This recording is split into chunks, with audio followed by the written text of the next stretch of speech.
Det er primært landskabet, vi ser. Det er det uspolerede, det er traditionerne, vi kredser omkring i Wilkens billeder.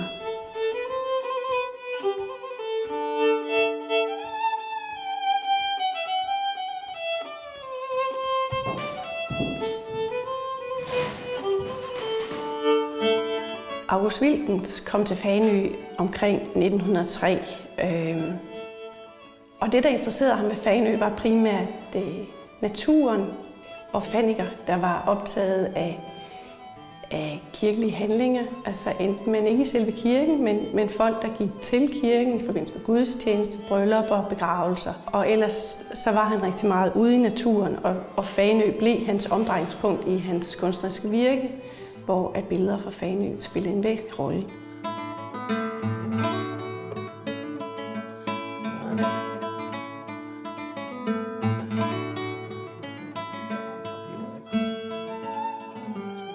Ja, vi er så i det første hus, som Wilkens købte her i Sønderho i 1906, og som I kan se, så har han jo straks lavet det om til et atelier, fordi i gamle dage har jo loftet jo gået her.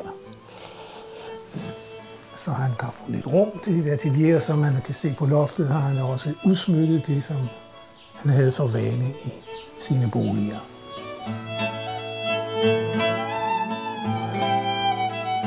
August Wilkens blev født i 1870 i Kapdrup, en lille landsby nord for Haderslev Fjord, som landmandssøn.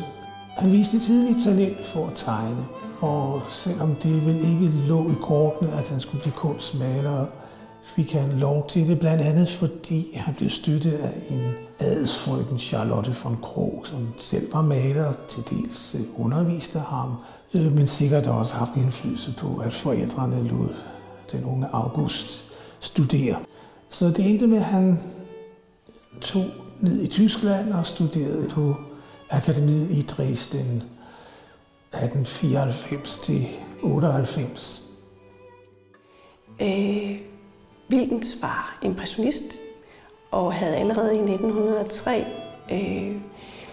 gået i sammenslutning med noget, der hed De Elbjerg, hvor man havde et impressionistisk manifest, man holdt sig til.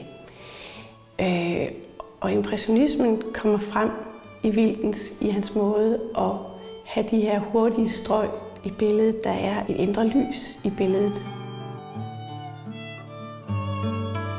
Altså, der er ikke mange mænd til stede i nogle af hans billeder fra Fanø. Det er de her stærke kvinder, som var at finde på Fanø, som har en lang tradition for at tage over, fordi mændene var ude på havet. Så det var et stærkt kvindesamfund, men det var også der, han fandt de interessante billeder af de her unge piger, der var sårbare eller var alligevel stærke i deres udtryk og fast besluttet på at gå i en bestemt retning.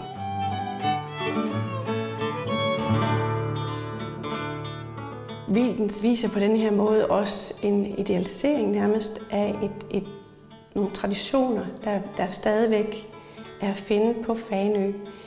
Og det kan være sådan en modreaktion mod alt det moderne, der sker i samtiden. Samtidig med, at han stadigvæk inden for malerkunsten står og vibrerer mellem noget, altså de moderne tendenser, der er i maleriet på det tidspunkt. Så han prøver at eksperimentere. Wilkens falder tydeligvis for Fanø og køber et hus i Sønderho i 1906. 3 år efter bliver han gift med Julie Schoop og køber derfor et hus lidt længere henne af vejen. Så her skulle Wilkens og hans kone tilbringe sommeren og resten af deres liv. I 1925 maler han det her billede af bryllup i Sønderho. Det er moderne tid, men på Fanø bliver man stadigvæk gift i de traditionelle dragter. Her der ser vi en brud med hendes brudepiger på vej til brylluppet.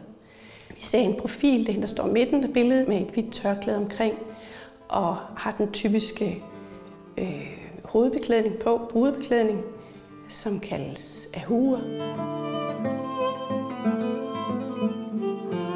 Og det ser meget romantisk ud. Men når man kigger lidt nærmere, så sker der også nogle andre ting. Der er nogle virkemidler, som Wilckens går ind og bruger. For eksempel kan vi se, at her har han brugt den røde og den grønne til ligesom at få bruden fremhævet i sig selv. Det var noget, impressionisterne gjorde en stor dyd af. Det var, at ved at sammenholde komplementærfarverne, fik man et lys ind i billederne. Det karakteristiske ved impressionisterne var jo, at de var de første, der stillede sig ud i naturen og faktisk malede det, de så, frem for at komponere det hjemme i atelieret. Og derfor kunne man jo ofte møde Wilckens i vandkanten med sit staffeli eller på en klit, hvor han malede udsigten ned over Sønderho og ud over havet.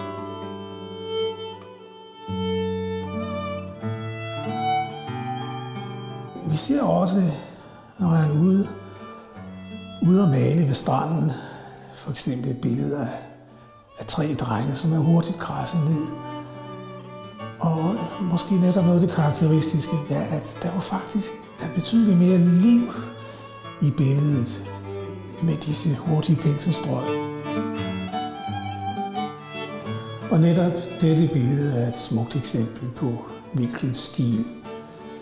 Man observerer straks den impressionistiske teknik, hvor man i stedet for nærmest at tegne for eksempel husene op, blot med penselstrøg, lader farverne blande sig til at give en oplevelse af byen, som den ligger der.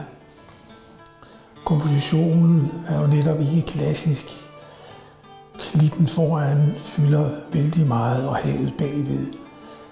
Og det er måske netop det handler om, at det er et helhedsindtryk af et sted her i Vadehavet, hvor lys og luft, himmel og hav går i et og er med til at give os en oplevelse af nuet, altså en impression.